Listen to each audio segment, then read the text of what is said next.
Bonjour à tous, des journalistes britanniques du Sunday Times se sont fait passer pour des lobbyistes et ont proposé de l'argent, jusqu'à 100 000 € à des eurodéputés pour qu'ils déposent des amendements favorables au secteur bancaire.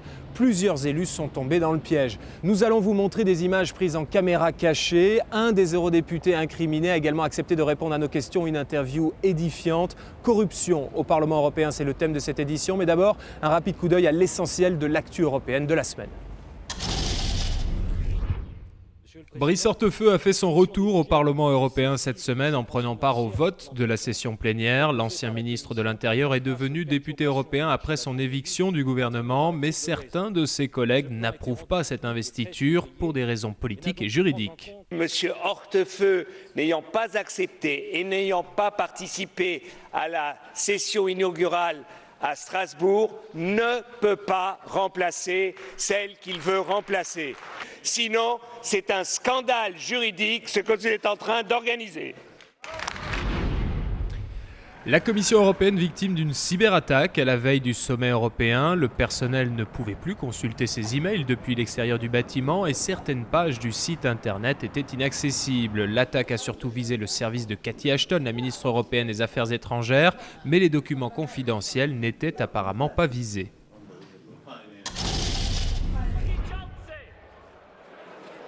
Trois eurodéputés accusés de corruption. Ils sont tombés dans le piège de journalistes du Sunday Times qui se sont fait passer pour des lobbyistes recrutant des élus au sein d'un soi-disant conseil d'experts internationaux. Les députés auraient accepté de déposer des amendements favorables au secteur bancaire en échange de pots de vin atteignant 100 000 € par an. Le socialiste slovène Zoran Thaler et le conservateur autrichien Ernst Strasser, tous deux anciens ministres, ont immédiatement démissionné. Le socialiste Adrian Severin, ancien vice-premier ministre roumain, se cramponne quant à lui à son mandat alors même que les journalistes ont enregistré leur tentative de corruption en caméra cachée. Well, tell me what's happened so far. So you put the amendment down. So it was an amendment put by somebody from the EPP, and as a matter of principle, I think that this should be done in the future as much as possible, because it's much better if we work through people. Who did you find to put down the amendment? It's Bodu, Sebastian Bodu. He's in another room. Yeah. Did he understand that you were doing it on behalf of a client? No. Okay.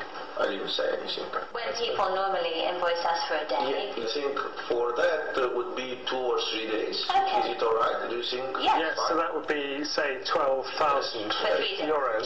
Yes. Adrian Severin, vous avez accepté de répondre aux questions de BFM TV. Les charges, les preuves contre vous sont accablantes. Qu'avez-vous à dire pour votre défense ?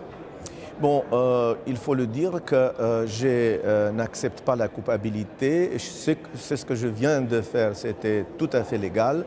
J'accepte que les apparences peuvent être convaincantes, mais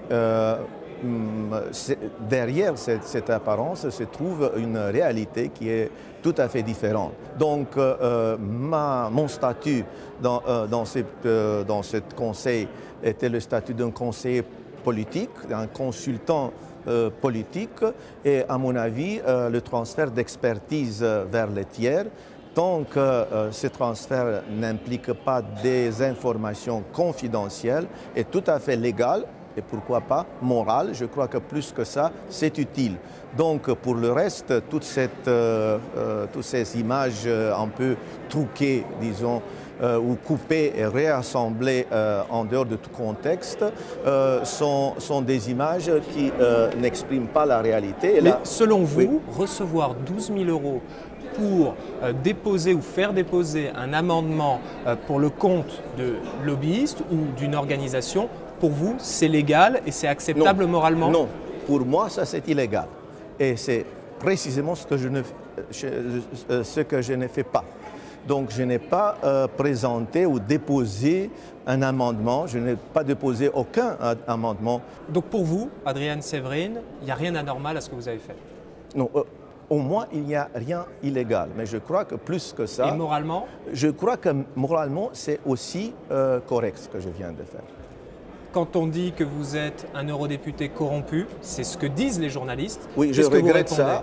Mon réponse, c'est que je ne suis pas du tout corrompu. Toute ma vie, et je regrette que personne ne regarde pas un peu mon passé pour voir que je n'étais pas mêlé dans aucun scandale de corruption auparavant, que j'ai touché tout l'argent que j'ai aujourd'hui par des services professionnels, donc sur la base des contrats des services professionnels.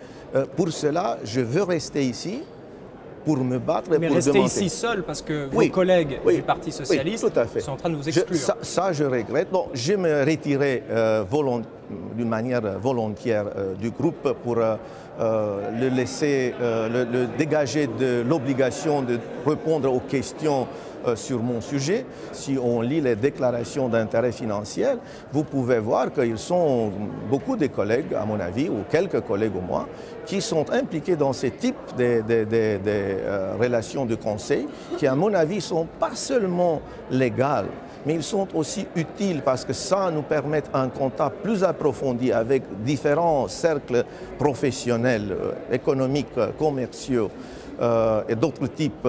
Et comme ça, on peut comprendre mieux ce qui l'anime, tout cette segment, toutes ces parties de la société. Qu'est-ce que vous pensez de ce qu'ont fait ces journalistes du Sunday Times? Bon, je crois que c'était une mauvaise manière de faire journalisme. Je crois que ce n'est pas un respect pour la déontologie du journaliste. Et je dis le moindre des choses. Je crois que si un journaliste fait des enquêtes pour découvrir la vérité, c'est bien, c'est nécessaire. Mais si un journaliste vient sur une identité fausse pour confirmer une hypothèse, c'est une mauvaise type de journalisme. Très clairement, pour Adrian Severin, qui était d'ailleurs candidat au poste de ministre européen des Affaires étrangères, la meilleure défense reste l'attaque. Quoi qu'il en soit, ces révélations ont provoqué la colère du groupe socialiste dont il était vice-président. Martin Schulz, quelles mesures avez-vous prises à l'encontre d'Adrian Severin?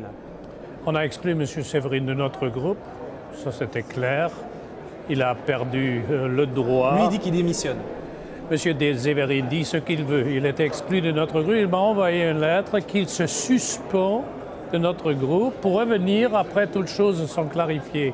Ça, c'est une des nombreuses folies de cet homme. Nous l'avons exclu. Il a quitté le groupe. Il n'est plus membre de notre groupe. Et j'attends qu'il quitte le Parlement européen parce que cet homme a fait un grand hommage à l'institution. Ça jette le discrédit sur l'ensemble des eurodéputés, selon vous, et sur les lobbyistes?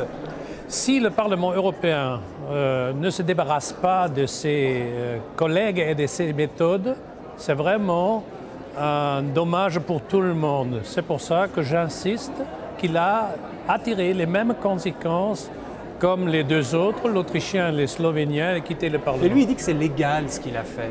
Ah oui, mais si la corruption est légale, c'est seulement dans les yeux, à les yeux de M. Severin. À mes yeux, c'est criminel et moralement et éthiquement, cet homme n'a plus de place chez nous. Les eurodéputés ont le droit d'exercer des activités professionnelles parallèlement à leur mandat. En retour, ils ont l'obligation de remplir une déclaration d'intérêt financier. Ingeborg Gressle, finalement, le mode de défense qu'ont choisi les députés, à commencer par Adrian Severin, c'est de dire « je n'ai rien fait d'illégal ». Est-ce que c'est vrai? Est-ce que finalement les eurodéputés peuvent faire comme ça du conseil et être rémunérés? Est-ce que tout qui n'est pas défendu, est-ce que tout est permis? Je crois que même s'il n'y a pas des règles qui disent que c'est défendu de prendre de l'argent pour faire son travail pour le lecteur, ce n'est pas permis. D'accord, éthiquement. Éthiquement, oui. Déontologiquement, oui, c'est inacceptable. Mais oui. Est-ce que c'est illégal de prendre de l'argent pour faire passer des amendements? Au niveau européen, il n'y a pas de règlement pour ça. Il n'y a pas de règle qui dit c'est défendu de. Il y a un moyen pour tenter de lutter contre ça, c'est les déclarations d'intérêt financier. Là, en voici une. Alors, Adrian Severin, par exemple, il a rempli quelques éléments, mais a priori, ça n'a rien changé. C'est quoi le problème? C'est ça. Le problème, c'est que ces déclarations, qu'est-ce que je fais quand ils sont faux? Évidemment, ces déclarations étaient fausses. Parce que ce genre de choses, ils auraient dû le déclarer tous les trois. Donc ça, sur le principe, les eurodéputés sont obligés de remplir une déclaration, mais il n'y a aucune vérification derrière, c'est-à-dire qu'ils peuvent mettre ce qu'ils veulent. Oui, c'est ça. C'est une déclaration sur l'honneur. Et là, il y a des gens qui doivent se demander où est leur honneur. Pour un certain nombre d'eurodéputés, il faut donc de nouvelles règles pour encadrer les déclarations d'intérêts financiers ou même carrément interdire les activités complémentaires. Au-delà des élus, ce scandale nourrit également les fantasmes autour des agissements des 15 000 lobbyistes, professionnels de l'influence, qui gravitent autour des institutions européennes. Un lobbyiste, il fait son boulot, il fait du lobbying, c'est-à-dire qu'il fait valoir son point de vue. Il y a les bons et les méchants. Moi j'aime bien les lobbyistes de Greenpeace, mais il y en a d'autres qui ne les aiment pas du tout. Et j'aime pas le lobbying de, je sais pas moi, de l'énergie nucléaire, mais il y en a d'autres qui l'adorent. Donc la question n'est pas là. La question c'est quelles règles on met pour lobbyer, si je peux dire. Et là, je pense qu'aujourd'hui, le registre de transparence, dont d'ailleurs moi je voudrais qu'il soit obligatoire. C'est quoi le registre de transparence? Le registre, c'est un registre dans lequel tout lobbyiste qui veut entrer ici au Parlement européen s'inscrit et dans lequel il inscrit combien il dépense, enfin combien il a dépensé l'année précédente, parce qu'il faut toujours, c'est sur le bilan de l'année d'avant, combien il a dépensé en termes de lobbying pour telle et telle directive. C'est très important. C'est vérifié ou c'est une déclaration sur l'honneur? C'est une déclaration, mais en faisant référence à son bilan financier. Son bilan, celui dans lequel il a inscrit ses dépenses et ses recettes. Enfin, il peut faire des virements via d'autres structures, etc. D'accord. Néanmoins, la précision qui est demandée les oblige quand même, en s'engageant sur l'honneur, à se mettre en difficulté s'ils ne respectent pas le prescrit. Enfin, là, les 3 eurodéputés en question, ils sont engagés sur l'honneur à travers leur déclaration d'intérêt financier. Ah, mais attends, ils sont en faute totale, hein? Oui. Ah oui, non, ces gens-là, moi je suis désolé, j'ai pas de pardon pour ces gens-là. Je comprends d'ailleurs pas. On est un peu embêtés ici parce qu'on est dans un Parlement européen. Nous ne pouvons pas les faire démissionner. On ne peut que les pousser à la démission, on ne sait pas les faire démissionner, mais pour moi, je dirais c'est une mort politique immédiate. Le Parlement européen a ouvert une enquête afin d'établir toute la vérité, mais l'affaire n'est pas terminée. Les journalistes du Sunday Times qui ont proposé ce marché à 60 eurodéputés en tout auraient d'autres révélations à publier. Voilà, c'est la fin de cette édition qui a été réalisée avec Cécile Verrier et Jean-François Gérard. N'hésitez pas à nous envoyer un message. Notre adresse email europe@bfmtv.fr. Vous pouvez également consulter cette émission en podcast sur le site internet de la chaîne. Rendez-vous le week-end prochain pour une nouvelle édition de La Faute à Bruxelles sur BFM TV.